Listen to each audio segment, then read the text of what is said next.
श्रीराम जय राम जय जय राम. श्री सद्गुरु ब्रह्मचैतन्य गोंदवलेकर महाराजांचे प्रवचन 16 फेब्रुवारी. संत सांगतील तसे वागावे.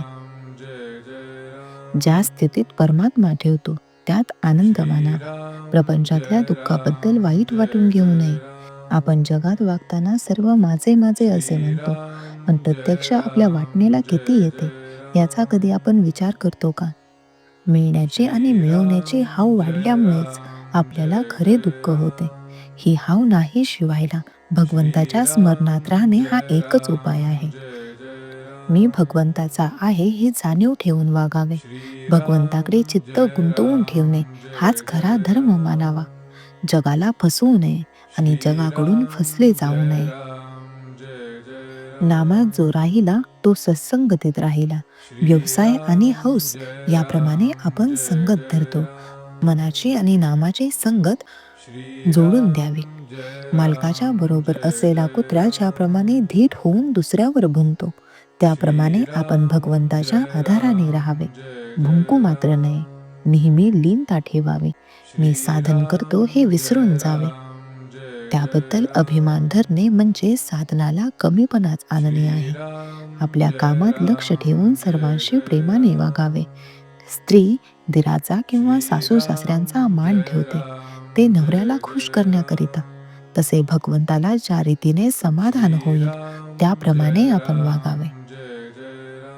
डॉक्टरला जर आपण त्या काळ्या बाटलीतले औषध मला का देत नाही असे म्हटले तर तो ज्याप्रमाणे तुला तो रोग नाही असे उत्तर देतो.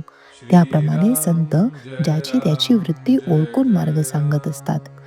याकरिताच संतांची संगत धरून ते सांगतील तसे वागावे. ते वागतात तसे नाही वागू. आपल्या पतंगाची दोरी आपण संतांच्या हातात द्यावी आणि खुशाल निश्चिंत राहावे. आपण गुरुने सांगितलेले साधन करीत जावे म्हणजे साधनात पुढे वाट दाखवायला तो उभाच असतो. जिथे दोन वाटा फुटतात तिथपर्यंत या म्हणजे तिथे गुरु उभाच आहे. पण उगीच काही न करता पुढे काय आहे हे विचारण्याने काय होणार? संतांनाच वेदांचा खरा अर्थ कळला. त्यांचे केवढे उपकार सांगावेत की त्यांनी तो अर्थ आपल्याला सांगितला. म्हणून आपण वेद वाचण्याचे कारण नाही. आपण फक्त संत आपल्याला सांगतील त्याप्रमाणे वागावे. त्यात आपलेच घुसडू नये.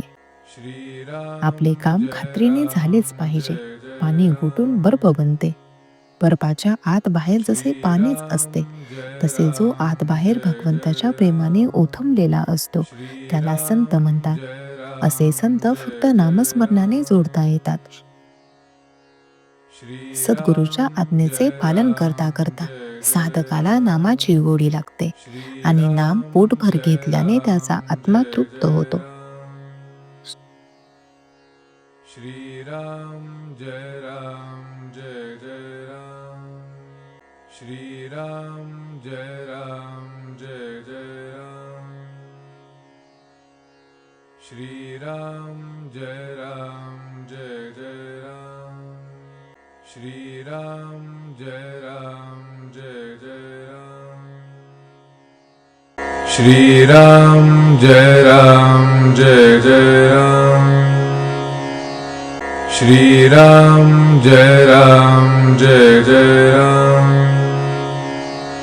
श्रीराम जय राम जय जय राम.